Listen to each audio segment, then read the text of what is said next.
ನಮಸ್ತೆ ಎಸ್ಆರ್ಕಾರ್ ನ್ಯೂಸ್ ವಾಹಿನಿಗೆ ಸ್ವಾಗತ. ಮಾನ್ವಿ ಪಟ್ಟಣದ ಅಲಿ ಪಬ್ಲಿಕ್ ಶಾಲೆಯಲ್ಲಿ 2025-26ನೇ ಶೈಕ್ಷಣಿಕ ವರ್ಷದ ಇಸ್ಲಾಮಿಯತ್ ಪರೀಕ್ಷೆಯಲ್ಲಿ ಅತ್ಯುತ್ತಮ ಸಾಧನೆ ಮಾಡಿದ ವಿದ್ಯಾರ್ಥಿಗಳಿಗೆ ಬಹುಮಾನ ವಿತರಣೆ ಸಮಾರಂಭವನ್ನು ಶಾಲಾ ಆವರಣದಲ್ಲಿ ಅದ್ದೂರಿಯಾಗಿ ಆಯೋಜನೆ ಮಾಡಲಾಗಿತ್ತು. ಕಾರ್ಯಕ್ರಮದ ಮುಖ್ಯ ಅತಿಥಿಯಾಗಿ ಮುಫ್ತಿ ಸೈಯದ್ ಹಸನ್ ಜೀಶಾನ್ ಖಾದ್ರಿ ಭಾಗವಹಿಸಿ ವಿದ್ಯಾರ್ಥಿಗಳಿಗೆ ಶಿಕ್ಷಣದ ಜೊತೆಗೆ ಧಾರ್ಮಿಕ ಹಾಗೂ ನೈತಿಕ ಮೌಲ್ಯಗಳನ್ನು ಜೀವನದಲ್ಲಿ ಅಳವಡಿಸಿಕೊಳ್ಳುವಂತೆ ಕರೆಕೊಟ್ಟಿದ್ದಾರೆ. ಸೋಮಶೇಖರ್ ನಾಯಕ್, ಎಸ್ಆರ್ಕಾರ್ news.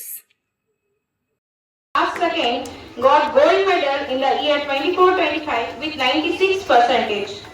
Please give a big round of applause to our students